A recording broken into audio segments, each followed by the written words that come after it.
And hey, Don, what's on your mind today? Yeah, Tom, I'd like your thoughts about the National Popular Vote Interstate Compact. I'm assuming you're aware of that. I am. Fairvote.org is the website.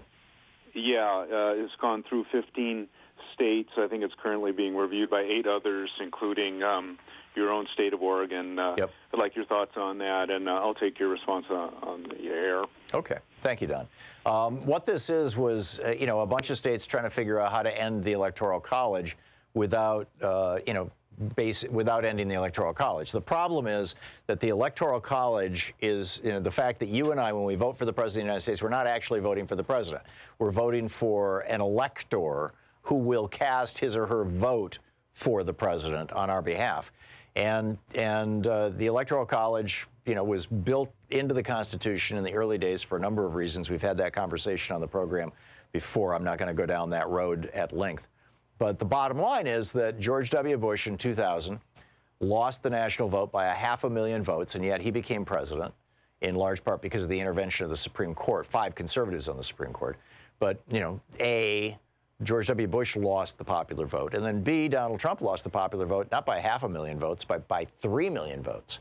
So you've got the last 2 Republican presidents who, had the will of the majority of Americans been followed, would not have been president, which means that you'd have, 3 or 4 right-wingers on the Supreme Court who wouldn't be on the Supreme Court, among other things.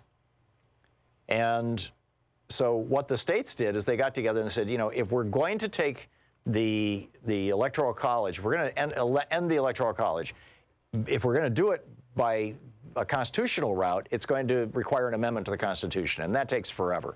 There have been 29,000 amendments to the Constitution proposed in the last 200 years, 230 years. Only, I think, 28 of them, 29 of them, however many there are, have actually become amendments to the Constitution. It's a very difficult process.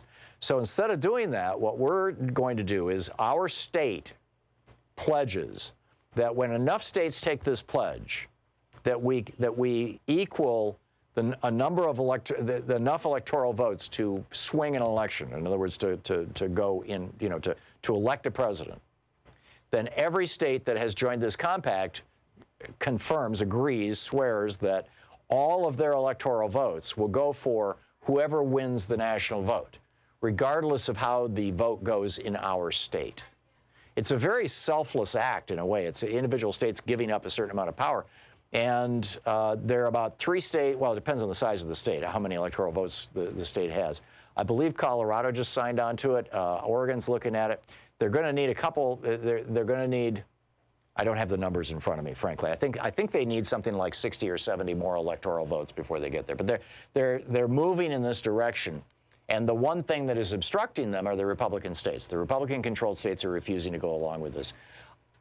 If some of those Republican states flip control in the 2020 election, then it's entirely possible that this could happen in 2021, and the 2024 election will be the first one where the will of the people is actually what determines who's president.